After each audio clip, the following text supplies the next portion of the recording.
Imagine America 120 years ago, moving rapidly toward becoming part of the modern world. The year was 1905, and America was not yet the world's greatest superpower, but its power was steadily growing. In the cities, tall factory chimneys released smoke day and night, while the pace of production continued reaching new heights. Railway tracks had already stretched across thousands of miles, economically connecting different regions of America. The production of steel, oil, coal, and machinery was rapidly increasing, giving American industry unprecedented strength. People were leaving rural areas in search of employment in the cities, and the cities were rapidly expanding. Millions of immigrants were arriving in America from Europe and other parts of the world, hoping for a better future. From the outside, America appeared to be a rapidly changing country filled with prosperity, industry, new technology, and opportunity. But behind this prosperity was another America, where poverty, harsh labor, and inequality were deeply present. Workers spent long hours inside factories, while there were few adequate protections for their safety and health. Poor families often lived in small and overcrowded neighborhoods where sanitation and healthcare facilities were extremely limited. Many children had to work at a young age to help increase their family's income, taking away their childhood. In other words, America in 1905 was a great contradiction, where social problems were growing alongside economic progress. On one side, enormous wealth was being created, while on the other, millions of hardworking people struggled for basic necessities. This contradiction gradually strengthened demands for reforms, workers' movements, and greater government accountability across America. But America's story had not begun suddenly. Behind it lay several decades of industrial transformation. During the final years of the 19th century, American industries dramatically accelerated production, technology, and market expansion.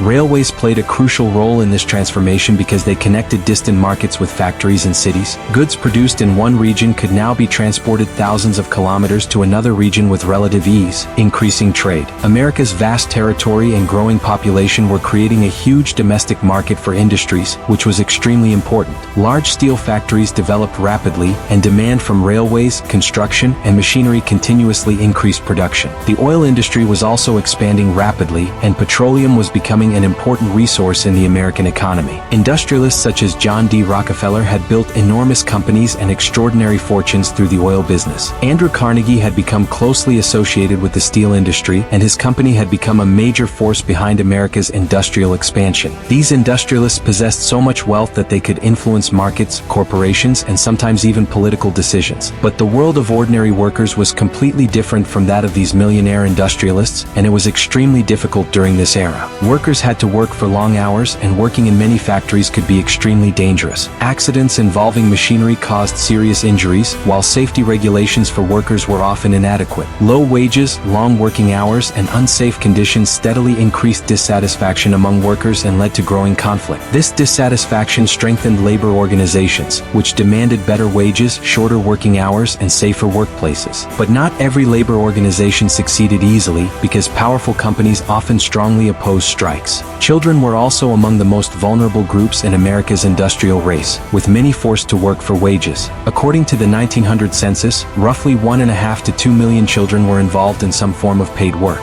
Some children worked in textile mills, factories, mines, and other difficult jobs where risks were high and safety was limited. For poor families, children's earnings were sometimes necessary, but their childhood was the price being paid. Instead of school there was work, instead of play there was labor, and instead of a safe childhood there was a harsh industrial environment. Child labor gradually became a subject of national debate, and reformers began demanding changes to the laws. At the same time, the number of immigrants arriving in America was rapidly increasing, changing the social character of its cities. People arriving from Italy, Ireland, Russia, Eastern Europe, and other regions were seeking a new life in America during this period. These immigrants often had very little money, but they carried great hopes for better employment and a brighter future for their children. In cities like New York, communities with different languages, cultures, and traditions were rapidly developing, especially in major urban centers. But life was not easy for new immigrants, as they often found low-paying jobs with difficult working conditions. Many families lived in small rooms and overcrowded neighborhoods where clean water and sanitation were major problems. Behind the glitter of the cities was a world of poverty, disease, and inequality that not everyone wanted to see. Nevertheless, the American economy continued to grow, and new industries were creating employment opportunities for people. Technologies such as electricity, telephones, and modern machinery were gradually beginning to transform urban life,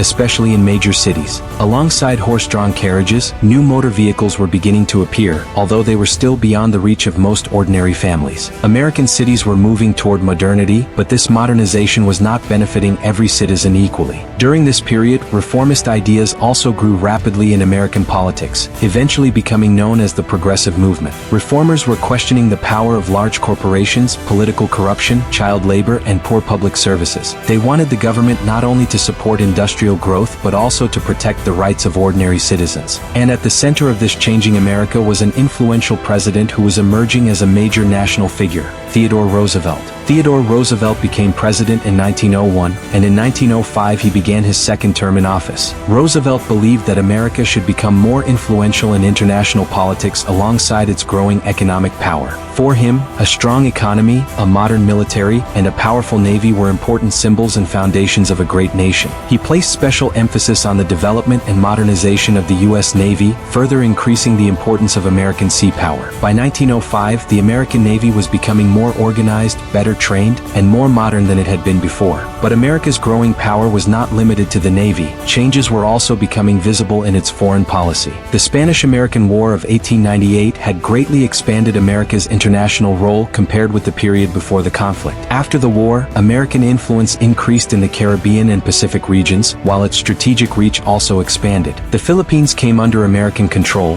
while Hawaii was also incorporated as a U.S. territory in 1898. America was no longer a power limited to the North American continent. It now had important interests overseas as well. In 1905, world politics was also changing rapidly, with several major powers competing against one another. Britain, France, Germany, and Russia were the major powers of Europe, while Japan was rapidly emerging as a major power in Asia. In 1904, war broke out between Russia and Japan, deeply affecting the balance of international power. By 1905, Japan had challenged Russia on several fronts, making its military capabilities clear to the world. The United States acted as a mediator in peace negotiations between Russia and Japan, increasing its diplomatic influence. The peace negotiations held at Portsmouth strengthened Roosevelt's international role and increased America's prestige. For this role, Theodore Roosevelt later received the Nobel Peace Prize, an important achievement for the United States. The world was now beginning to see America not merely as a vast country, but as an emerging global power. Yet racial discrimination remained deeply rooted within America, especially for black citizens living in the southern states. Legal and social segregation affected the lives of black Americans, and their rights were severely restricted.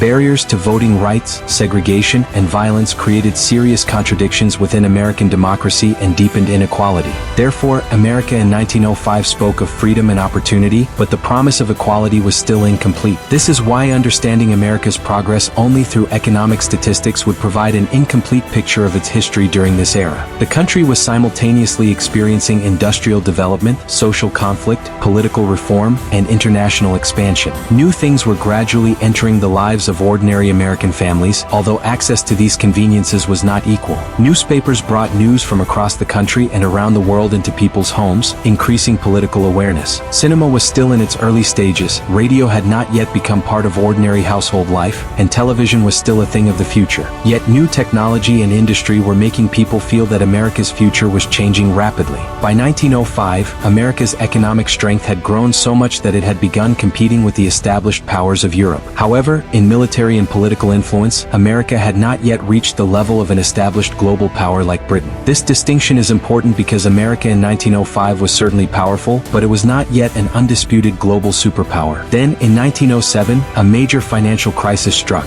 exposing weaknesses within the American economy as well. Despite this, industrial expansion continued, and American companies kept increasing their influence in production and markets. That same year, Roosevelt decided to send 16 American battleships on a voyage around the world. This fleet later became famous as the Great White Fleet and demonstrated American naval power to the world. In December 1907, the fleet departed from Virginia and traveled thousands of miles over roughly 14 months. The voyage demonstrated to the world that America had the ability to project its naval power across distant oceans. The shift in power that had begun to appear in 1905 would become even more evident over the following years. But America's greatest test was still ahead, as Europe was soon about to enter a devastating war. World War I began in 1914, and at first the United States followed a policy of staying out of the war. Yet the war created enormous opportunities for American industries because European countries needed food, weapons, and supplies. American factory production and exports increased, giving the economy new momentum from wartime demand.